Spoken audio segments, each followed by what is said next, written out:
Welcome to Our Girl Relationships. We talk about the problems people face in their day to day lives. Let's start with the video. I, male, 30, have been no contact with my dad, Hank, 58, for the last 10 years and have only had interaction with my mom. Our relationship was already on shaky ground as he had divorced my mom, 55, when I was 16 to get with his secretary, Kiara, female, 37 right now, who was closer to my age than his. It was obvious that she was a gold digger, and I and my sister, female 27, both agreed to this. How Dad decided it was okay to break apart decades of a loving relationship to go after a woman who was an entire generation separated from him, I don't know. The divorce ended up granting Mom full custody, and we had pretty minimal contact with Dad. He had moved to the New Haven with Kiara, while Mom, Sis, and I stayed in Connecticut. At first, he used to show up for birthdays, and then it cut down to calling us on our birthdays, and then turned to basically nothing.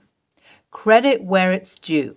He paid alimony and child support on time, as he was running a hugely successful business, but emotionally, this guy was barely there. When I turned 18, I got an amazing opportunity. I had gotten into Yale, but due to a bunch of housing mix-ups and a few administrative hurdles, I didn't get a dorm room on campus, so I began to look around at places to rent nearby. Naturally, I called Dad and asked him for advice, and he did something super generous. He asked if I would like to move in with him.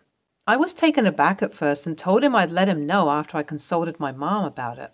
She was enthusiastic about the idea, and it would help me save up some money and also provide a chance to build a relationship with my dad. She knew that I resented him a lot, but it had been 2 years since the divorce, and she thought I should at least try and have a connection with him. Urged on by her logic, I called Dad back and gave him the green light. I'd stay in his guest bedroom for the first semester at least and see how it goes. After I turned college and moved in, I'll admit Dad was a really good guy to room with. He was fun, had interesting and useful advice about college life, and genuinely took an interest in me and my coursework. We often went out on weekends, going to do goofy stuff like paintballing or go-karting. It was a lot better than I expected, and while I made it clear that I still thought he was an ass for hurting Mom, I was open to the idea of fostering a relationship with him. However, Kiara didn't enjoy my presence at all. I mean, she didn't do anything outwardly mean with me, but there was just something about her vibe that was off. Whenever I was around, she was incredibly shitty. Sometimes it almost felt like my presence there was obstructing some grand plan she had. But as I said, it was just a vibe. I couldn't prove anything was off. Maybe she just didn't like the fact that a remnant of my dad's old life had come to stay, and she knew that I thought she was a gold digger, so there's that too. I mean, she was living off of Dad's money. She didn't work, but stayed at home most of the day. Sometimes she'd go out shopping or on trips around the area. Trophy wife much? I looked at her as an extra roommate, and she thankfully never tried to act like my mom. My suspicions about her behavior got confirmed one afternoon. Dad had gone out for a week on a business trip, and I had been staying at a friend's place working on research paper together. Kiara was alone at the house for a week, or was at least meant to be. However, I had left some of my laundry at Dad's place and went over to pick it up with the spare key he had given me. When I got over to the house, I saw a car in the driveway that wasn't ours.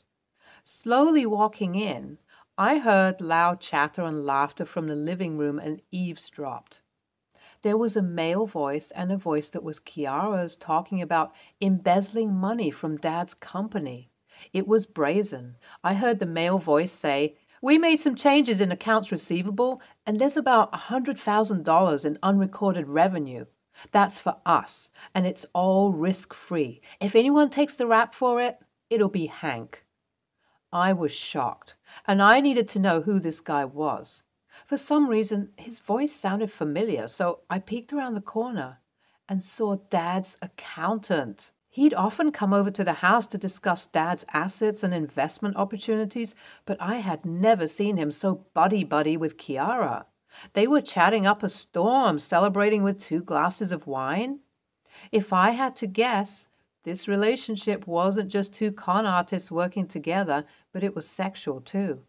Making sure I wasn't noticed, I slunk back out and relocked the door. Unfortunately for me, all I had to prove this to Dad was my word. I hadn't taken any pictures or gotten any concrete proof. However, I was hoping I could convince him as soon as he came back from his trip. Once he did, I told him about what had happened in private, and he immediately laughed it off. He said that his accountant had always had his back, and this idea of unrecorded revenue was something his eagle eye would spot anyways. I guess he had a big ego about how much of a grip he had on the business, because when I pushed on the topic, he got offended. That first conversation ended without much happening, but I knew that Dad would probably mention this to Kiara, probably joking about the wacky storm I had come up with, dismissing it as a joke. Once this happened, I knew that she was onto me. Her attitude towards me became even colder, and for some reason, Dad also began talking to me less and less. One day, he sat me down and told me to respect boundaries, stating that Kiara had told him that I had been flirting with her. I told him this was a lie, but yet again, he believed his wife more than me. The final straw came when one day, Kiara pretended like I had tried to make a move on her while Dad was in another room, and she put on a good act. Since Dad was already wrapped around her little finger, this led to him nearly coming to blows with me and kicking me out of the house. I was out on the streets lugging around 3 suitcases. I stayed at a friend's place for the night and explained the situation to my mom and sister. They drove up to New Haven and helped me find a flat, and also vouched for me and my trustworthiness in front of Dad.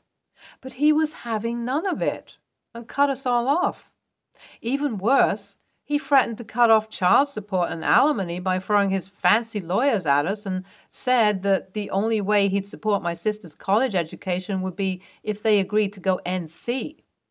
He also said he wasn't going to pay one more red cent towards my graduation. For my sister's sake, we agreed, and I had to take out a student loan to make sure I didn't drop out. It's been 10 years since then, and our family has put Dad behind us. After my sister graduated, he stopped talking to us entirely. Honestly, none of us talk about him anymore except in the context of what a douche he was. In fact, I never even got to see him around in New Haven after I graduated, and honestly had no clue what he had been up to. However, all of that changed last week because I got a text from an unknown number claiming to be my dad, revealing details of my life that only he would know. Curious to know what had happened, I set up a meeting with him in a few days and then invited my mom and sister to come with me. They agreed, and we all went out of curiosity more than anything else. I was shocked to see how different my dad looked. He was haggard is probably the best way to describe it. Usually seen in a suit and with a fancy watch on his wrist, Dad was now dressed in a plain shirt and had lost all the bogey outfits. When I sat down, he immediately said, "Son, I should have listened to you." When I asked him what about, he sputtered, "About that bitch, Kiara." So, it turns out that after he kicked me out, Kiara began to siphon more and more money out of Dad's account. When it was finally discovered by the IRS, she and the accountant bounced, leaving Dad to take the flak. The eventual realization that I had been telling the truth all along was too little, too late to save his ass. He was charged and sent to jail for a year, and his whole business sank to the ground. After he got out, he had to start from square one and left New Haven due to the hit his reputation had taken. Apparently, he was now settled in New Mexico, running a struggling business. As for Kiara and the accountant, they were nowhere to be found. Dad even tried to hire a PI to bring them to justice, but his trail ran cold after discovering they had moved somewhere in Thailand. I was sympathetic to his plight, but at the same time, I was thinking, I told you so, in my head. I couldn't get the image of him kicking me out of his house out of my mind. When we moved on to talking about other things, I mentioned that I had been doing well in my career. I was a little skittish about it because I feel like Dad wanted me to extend a helping hand of some kind. I was right because he ended up telling me he was looking for investors in his business, and I politely declined. I could tell that he was too embarrassed to push the topic, but his mood dropped like a stone.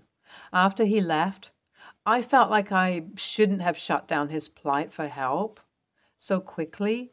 I mean, it has been 10 years since the incident. Would it help to start our relationship again? Update 1. So, a few days after the call, I got a call from the local correctional center. Apparently, Dad had been drunk in public and hurling obscenities. For some reason, he gave the cops my number. I went over to bail him out, and he had sobered up. On the car ride back, he burst into tears about having nobody in his life. I felt really bad, and I asked him to come to stay over at my place for a bit, at least for as long as he's in New Haven. Update 2. Dad's been staying at my place for the last few days, kind of like a reversal of my time in college, IMAO. I've gotten to learn more about his business and his life, and he's been screwed over badly. But his work in New Mexico has potential, to be honest, and I feel like investing in it won't be the worst idea. However, I kind of want to confront Dad about his behavior with me at first and get an apology. Update 3. I was able to have a heart-to-heart with Dad, and he regrets not apologizing to me first things first. He apologized not only to me, but also to Mom and my sister. Without getting into it, we seem to be on a better track than we were all those years ago. He might have been a terrible person, but this experience seems to have changed him. He's heading back to New Mexico next week, and I'll visit him in a bit to discuss his business. NTA, you've got a big heart, OP. Although Hank seems to have changed as a person, I wouldn't be able to form a relationship with him after what he did. But you're right, 10 years is a long time. NTA, but I hope your mom is cool with the olive branch you've extended. Next story. I, 15, female, have been wanting to get a job for a while to save up for this car I want. It's in great condition and at a reasonable price, $5,000. I have chronic pain issues, and part of those issues are sitting in one place too long. I like to be active. Well, I was going to wait a year to get a job because I go to a school where you work for the school, and I'll have my CNA by the time I'm 16, and my starting pay will be around $18 to $20. Minimum wage in my state is $14.24 an hour. Anyways, about the conflict. My sister, 20, female, hasn't done anything since she graduated high school in 2020. She isn't in college, and she has never had a job. She also doesn't have her license. We are not rich and are a one-income household. My mom works 2 jobs and sat us down recently and said that she is exhausted and that working 2 jobs, most days she's working 17 hours, is killing her and really affecting her mental health. She said she knows it's a horrible thing to ask her children, but if one, if not both of us could get a job and help out, that would be great. My sister threw a fit, saying that this was too much and that she wasn't ready to get a job yet and that I had to because I'm more capable than she is. I told my mom that I would be more than willing to get a job, but that my sister has to as well. My sister continued to throw a fit until I called her a lazy piece of shit and that she was useless. She attacked me and then ran upstairs to hide in her room. My mom said she understands and that she will talk to my sister and that this responsibility should not be put on a 15-year-old, but that I shouldn't have said what I said. Edit. Thank you so much for the responses. I really appreciate other people understanding my chronic pain.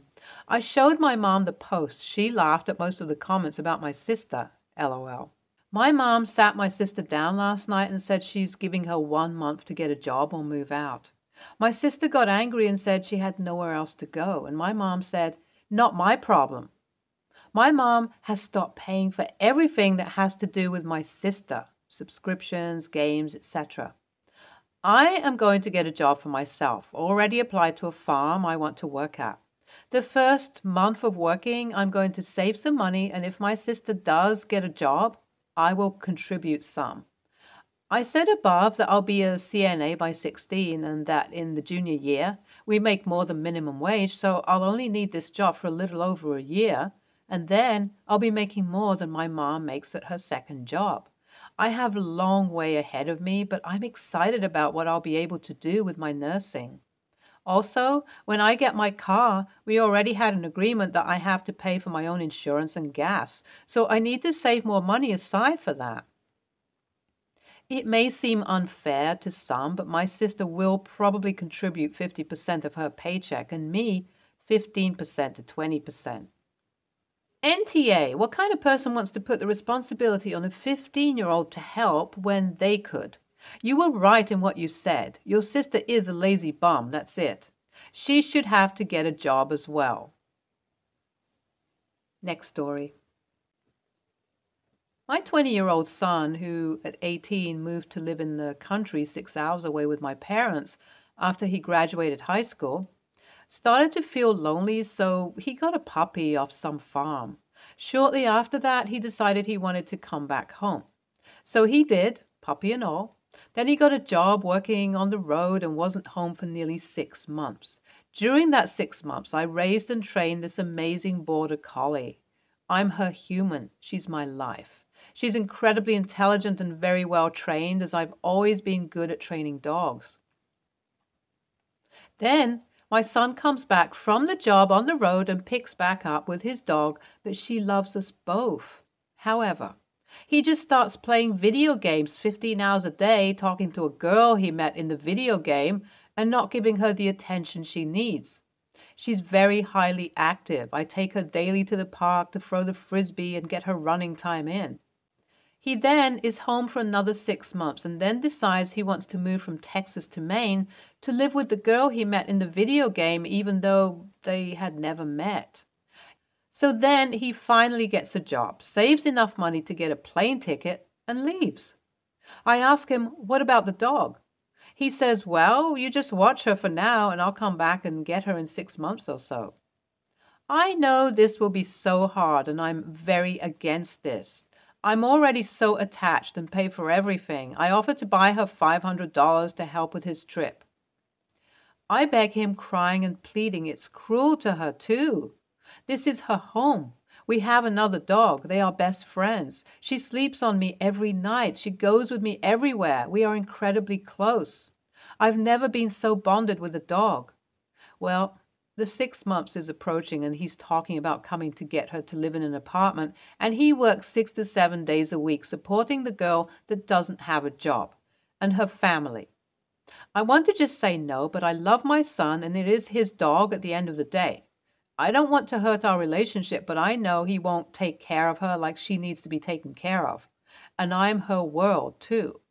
My son gets super angry anytime I bring it up, that I think it's wrong to take her. I'm so distraught over this. AITA? Edit to clarify. I have tried to talk rationally to my son many times. I've been firm. I've tried to appeal to his common sense and I've begged in full tears. Every day just thinking she'll be gone soon kills me. It's just a very strong no, it's my dog from him. I told him I wasn't going to watch her when he left. My family gave me grief that I was being unfair and should help my son, so I agreed, after a huge blowout fight. Now that I want to tell him no, he can't take her, my 19-year-old daughter, in college and at home, also says, well, it's his dog, Mom. You can't do that. She is starting to see my side, though. The dog is obsessed with me as I am her. I just work and spend time with the dog. That's my life. I'm divorced and give her my full attention. I also have my roommate and my daughter here, so she's rarely ever left alone. We have a big yard for her to run. My son does say he's paying me back for food, toys, vet costs and everything, but has yet to do so. And when he was home and not working all the time, I was the one paying for everything. The first time he was working on the road, he did send money to help. Money shouldn't matter anyway. He sees it simply as it's his dog. End of the story. I don't want to lose the relationship with my son either, but he thinks I'm the asshole for even arguing about it. Go get the dog chipped in your name and outright refuse. That dog is going to be trapped in an apartment all day. That will wreak havoc on its physical and psychological health. Pets don't deal well with moving. He has constantly neglected the dog. The dog will suffer if he takes it. At the end of the day, it isn't his dog. He abandoned it for 6 months, doesn't pay any of the bills for it, etc. It is effectively your dog, so you can keep it. NTA. Stay tuned for more stories from our girl relationships.